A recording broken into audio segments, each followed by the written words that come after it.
أصبحنا على فطرة الإسلام وكلمة الإخلاص ودين نبينا محمد صلى الله عليه وسلم وملة أبينا إبراهيم حنيفا مسلما وما كان من المشركين. أصبحنا وأصبح الملك لله والحمد لله، لا إله إلا الله وحده لا شريك له، له الملك وله الحمد وهو على كل شيء قدير. السلام عليكم ورحمة الله وبركاته. ازيكم حبايب قلبي؟ عاملين ايه؟ يا رب تكونوا بخير وفي احسن حال. اللهم صل وسلم وبارك على سيدنا محمد عليه افضل الصلاة والسلام. كل سنة وانتم طيبين حبايب قلبي، يا رب كده عيد سعيد عليكم اجمعين وعلى الامة الاسلامية يا رب. بصوا بقى، النهارده بقى جايبه لكم فيديو حلو قوي، يا رب كده يعجبكم، وكمان عايزاكم تعملوا لي لايك كتير قوي، وبشكر كل حد عمل لي اشتراك في القناه، وكمان كتب لي كومنت حلو كده اسعدني بيه. ربنا يخليكم ليا يا رب، ما تحرمش منكم. والنهارده بقى فيديو كده فيه كذا حاجه. لسه قدامي حاجات كتير قوي عايزه اعملها، لسه ما خلصتهاش، وخلاص العيد خلاص قرب. ما فاضلش غير كام يوم كده، 3-4 ايام ويكون خلاص ايه دخلنا بقى ايه على العيد، فلازم اكون جاهزه ومخلصه كل حاجتي. النهارده كان يوم خفيف كده، عملت فيه اكل سريع ووضبت كده فيه كذا حاجه في البيت، وجبت مشتريات وحاجات ان شاء الله هوريها لكم يعني في الفيديو واحنا مع بعض. بس في كده كام نصيحه عايزه اقولها، نصيحه كده لوجه الله. انا كنت سمعت النصيحه دي قبل كده وعايزه اقولها لكم، واستفدت بكل كلمه بصراحه اتقالت لي وعملت بيها، وماسكه كده ببيتي كده ومثبته. والله النصيحه ديت لوجه الله لكل ست بيت. اتمسكي ببيتك وتمسكي ببيتك كده على قد ما تقدري، لا فيكي حيل ولا صحه ولا عمر تفتحي بيت تاني، تمام؟ واوعي تفتكري نفسك خفيفه كده على بيت اهلك، لا صدقيني تقيله مهما كان بعيالك كده تقيله. كفايه ان انت بتسحبي العيال في ديلك وانت راجعه كده بيت ابوكي وزعلانه وغضبانه، وكفايه ان انت بتزعليهم وبتحزنيهم عليكي، وهم اساسا ما صدقوا ما فضوا مكان لغيرك. بيتك امسكي فيه بايدك واسنانك، ثبتي فيه، صلحيه واعدليه وابنيه بنايه صالحه. البنايه مش حيطان وبلاط، البنايه حب وعشره واحترام. واوعي تكوني فاكره لما تراقبي جوزك وتدوري وراه تبقي كده بتحمي بيتك. وحياتك انت لو عايز يخون هيخون، والله زي ما بقول لكم كده، لو عايز يخون هيخون. المهم تحافظي على نفسك ودينك وولادك ونفسك وصحتك، نفسك ثم نفسك ثم نفسك ثم نفسك، وعقلك ونفسك ومستقبلك ونفسك. شوفي انا باكد لك على نفسك كذا مره، باكد على نفسك ثم نفسك ثم نفسك ثم الاخرين. لا زوج ولا اهل ولا مجتمع ولا اي حد هينفعك. اللعبه كلها بتكمن انك تسدي ودانك وتمشي بمبدا اعمل الصح يا حزلقوم. صدقيني، علشان تفكري تهدي بيتك لازم تكوني جاهزه لبناء غيره.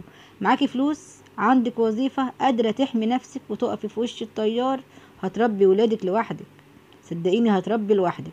خدي بالك، لانك مجرد ما تخلعي دبلة الجواز هتتحط مكانه مشاكل كتير كتير. فبدل ما تهدي البيت على دماغه، لا صلحيه والله، واعملوا له جذور، اعملوا له سلطة كده وجذور وقرار واختيار وحياة داخل بيتك. اياكي سامعة، اياكي تركزي كده على اصلاح اللي حواليكي قبل ما تصلحي نفسك.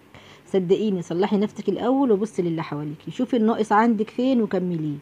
عقلك نميه وبيتك عمريه وولادك صاحبيهم، وجوزك خفي كده من على ودانه وفردي وشك كده، وحماتك حبيها لانها زي امك مهما كانت بتكرهك او بتغير منك او اي حاجه، لان انت خدتي ابنها طبعا. فمعلش دي حاجات يعني كده ايه نفسنا كده بسيطه من الحموات. فانت لا خدي الكلام ده كله كده بحب، واعتبري نفسك يعني بكره هتبقي زيها، تمام؟ وبكره تجوزي عيالك وتحسي باللي هي حساه. فانت حببيها فيكي حبيها بجد من قلبك كده زي مامتك. حددي علاقتك وحجميها بالنسبه للي حواليكي، وسعيها كده على نفسك، انتي نقطه البدايه. عمري واوعي تهدي، الله يسترك، مش هيبقى نكد وتجاعيد. صح ولا ايه؟ بس كده، يا ريت بقى ايه تعملي لي لايك لو وصلت لحد هنا، ويلا بينا بقى نكمل احنا وصلنا ايه لحد ما وصلنا الفيديو هنا. وهنا بقى كان عندي بقى شوية مواعين خلصتها، وطبعا خرطت الملوخية بالخراطة الحلوة دي. شايفين المخرطة دي بحبها جدا، احسن من المخرطة اللي هي اللي بايد خشب. وحشة جدا وبتبوظ كمان وبتتخلع، يعني جبت كذا واحدة قبل كده واتخلعت معايا.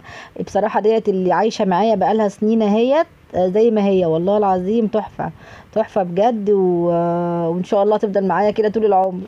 المهم بقى انا هنا عندي تحت الحوض على طول في غسالة اطباق. غسالة الاطباق ديت عندي بقالها سنين طويلة. بقالي فترة طويلة جدا ما استخدمتهاش، تقريبا كذا سنة، يعني تقريبا 5 6 سنين ما استخدمتهاش.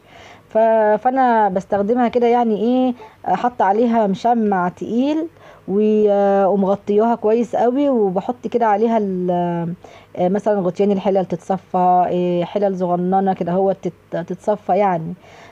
بس فانا قلت لا، انا هروق كده من عليها عشان خاطر ايه برضو ما بهدلهاش. وشلت بقى كده كل الغطيان دي كده ايه، وارجعها كده ايه مكانها، واظبطها كده واظبط المكان ده كله، وافضي كده من عليها خالص، اخليها كده ايه بص فله. بقى المبادره اللي تمام. نازله الشهر ده حلوه قوي، عاملها السيسي عند نادي النخيل في جسر السويس. طبعا المبادره دي موجوده في كل مكان. نزلت جبت شويه حاجات من هناك حلوه قوي، هوريها لكم دلوقتي واقول لكم كمان اسعارها. عايزه اقول لكم الفرخه جايباها ب 75 جنيه، فرخه ب 75 جنيه هناك.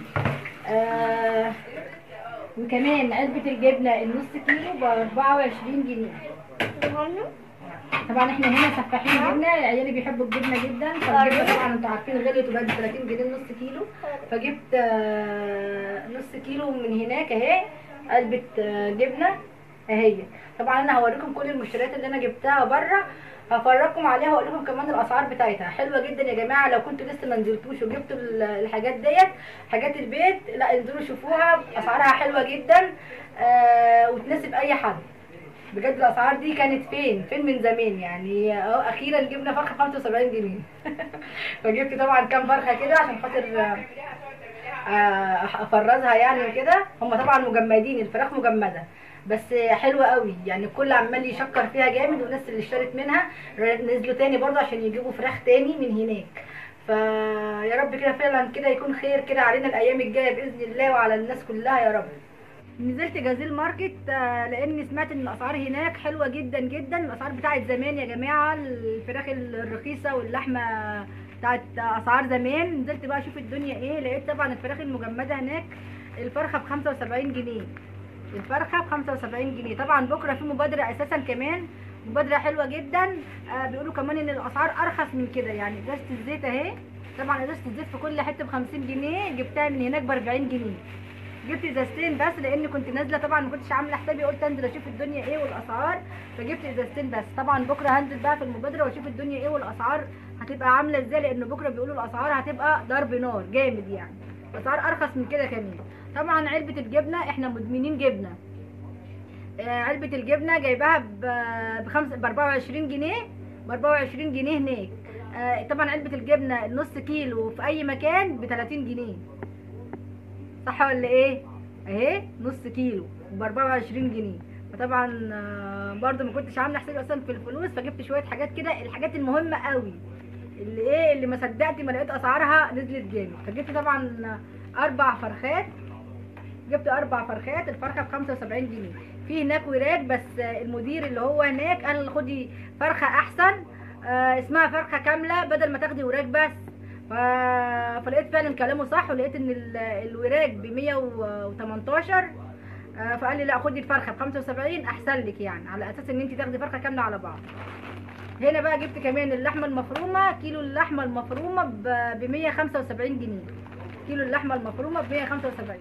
المهم جبت كيلو اللحمه ديت بايه، ب 175 جنيه، سعرها حلو جدا، جايبه كيلو يعني هيكفيني برضو لكذا حاجه عايزه اعملها ولا حاجه. هنا طبعا جبت اللحمه هناك، لقيت كيلو اللحمه هناك ب 185 جنيه.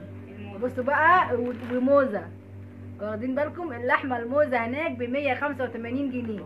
لو نزلت الجزار تجيبي كيلو لحمه هتلاقيها معديه 300 جنيه. فطبعا احنا زهقنا من الاسعار دي اللي جايبه لنا اكتئاب نفسي. فنزلت بقى جبت كيلو لحمه ب 185 جنيه وهجربها، الكل بيشكر فيها جامد جدا، وقلت هجربها بقى ايه الشهر ده. وكمان جبت كيلو كبده بلدي اهي كيلو كبده، لا مش كيلو كبده بالظبط، يعني هي 900 جرام. 900 جرام جبنه، جبنه كبده بلدي. كل اللي جاب الحاجات الكبده والفراخ وكلهم جيران عندي بصراحه شكروا لي جدا في الحاجات ديت وجربوها، عشان كده انا نزلت واتشجعت وقلت اجيب بقى الحاجات دي الشهر ده.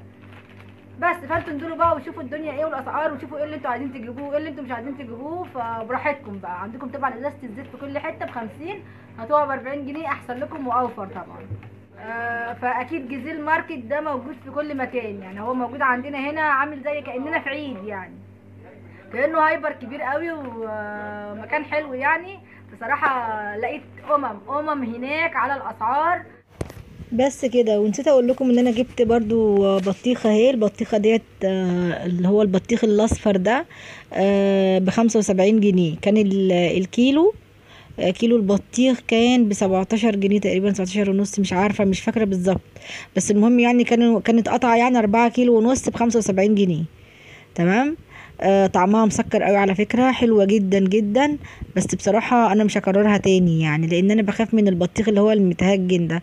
معرفش ممكن يعمل ايه، او مش ناقصين امراض يعني. فكفاية علينا ايه ان الخضار الطبيعي اللي احنا بنجيبه برضو بيبقوا حاطين له كيماويات وحاجات. يلا الحمد لله على كل حال، ربنا يسترها علينا يا رب. بس كده. ودخلت بقى اكمل بقى ايه طشة الملوخية وقلت وعملت طبعا الشهقة اللي ايه المعروفة. عملتها كده وطشيتها، وحطيت كمان بقيه الحله كده، حله الملوخيه كمان رجعتها تاني في الطاسه عشان تاخد بقيه الثوم. وكنت حمرت خلاص الفراخ وعملت الرز بالشعريه وخلصت واتغدينا الحمد لله. وبعد كده بقى رحت ايه، كان عندي كام حته غسيل، رحت حطيتها كده في الغساله. وبعدين رحت بعد ما اتغدينا رحت نضفت كده المواعين في السريع. قلت بقى ايه عشان خارجه بنتي فريده عماله تزن عليا وعماله تقول لي يا ماما عايزين نخرج. وانا بصراحه من ساعه ما اخدنا الاجازه بتاعه المدرسه واحنا ما خرجناش خالص. وعلى فكره انا عندي برضو ثانويه عامه، يعني عندي ابني في الثانويه العامه السنه دي، فاحنا عشان كده برضو ما بنخرجش ولا بنروح حته. بس برضو هي ايه اتظلمت يعني جامد قوي لانها ما بتخرجش خالص. فايه قلت اخد معايا كده ايه بناتي وننزل نتمشى كده شويه ونروح كده اقرب حديقه جنبنا. عندنا حديقه اسمها حديقه بدر، دي فيها ملاهي وفيها لعب وفيها كل حاجه. تمام. وكمان جنبنا برضو نادي النخيل، يعني المنطقة دي كلها بصراحة منطقة حلوة جدا. بس قلت بقى ايه بعد ما اخلص كده اقوم لابسة واخدها كده واخدهم ونروح كده ايه نتهوى ونتمشى كده شوية. جيت بعد ما قلت لهم راحت ندى بنتي ونور قالت لي لا يا ماما انا مش قادرة اخرج. مش عارفه العيال مالهم، ايه اللي جرالهم بقى عندهم كده، بقت القعده في البيت عندهم بالدنيا. مش عارفه. المهم يعني جت فريده بقى راحت قالت لي لا يا ماما ماليش دعوه، انا لازم انزل، ماليش دعوه انا لازم اخرج. طب فضلت تزن. قلت لا خلاص ما بديهاش، مع اني فرحت قلت الحمد لله هم مش عايزين يخرجوا، بس برضو ما فيش فايده، هخرج يعني هخرج. بس خليت بقى ابو ندى بقى ايه يلبس كده ونجهز، وجهزنا ونزلنا. كنت خلاص شطبت مطبخي وقلت اما لمعه كده لو في اي حاجه واغسل البوتاجاز بتاعي وما اخليش اي حاجه. بصراحه لما بخلص المطبخ وبخلص كله بحس كده ان انا ممكن اخرج اروح اي حته، يعني ممكن خرجوني يعملوا لي يعني طول ما المطبخ وسخ ولا شقتي وسخه ببقى عندي كده اكتئاب رهيب، لا عايزه اخرج ولا عايزه اشوف حد ولا عايزه اكلم حد. لكن طول ما كده ايه دنيتي نظيفه ممكن اخرج وممكن اروح اي حته والله الحمد لله. بس كده ابتديت بقى ايه كده ارص كده الصواني واشيل الحاجه كده وامسح الرخامه وانضفها كده ولمعها علشان خاطر ايه تبقى كده نظيفه ومعلهاش اي تلزيق مطرح اي حاجه انا كنت حاطاها على الحوض على الرخامه. وهنا خلاص كنت خلصت كل حاجة. وبعد كده بقى قلت ايه اما انضف كده الخشب اول باول علشان خاطر ما يتراكمش عليه دهون ويتعبني بعد كده. والحمد لله كده يعني انا لما جربت موضوع ان انا امسح الدهون اشيل الدهون كانت تعبتني قبل كده فترة، لحد ما عرفت ان موضوع الباور نقدر نستخدمه برضو على الاخشاب عادي جدا، ولقيته طلع بكل سهولة من غير لا دعك ولا اي حاجة. فبقيت ايه معتمدة موضوع الباور ده. بس الكلام ده بقى لما يتراكم عليه دهون. بس كده خلصت بقى قلت ايه اكنس كده بالمره كمان ونضف كده اهو عشان تبقى الارض نظيفه نضفت كده على طول. هي ما كانتش الارض عايزه مسح يعني، بس انا ايه كنستها بس ما مسحتهاش، وقلت ايه همسحها بقى ايه وانا لما اجي اغسل السجاجيد هبقى امسح بقى واخد المطبخ كمان معايا بالمره. هنا كده زي ما انتوا شايفين خلاص نضفت المطبخ وروقته وخليته زي الفل، ودخلت بقى اجهز والبس انا وابو ندى، وقلت بقى ايه نخرج كده ونفسح فريدة، واحنا كمان نخرج كده ونغير جو.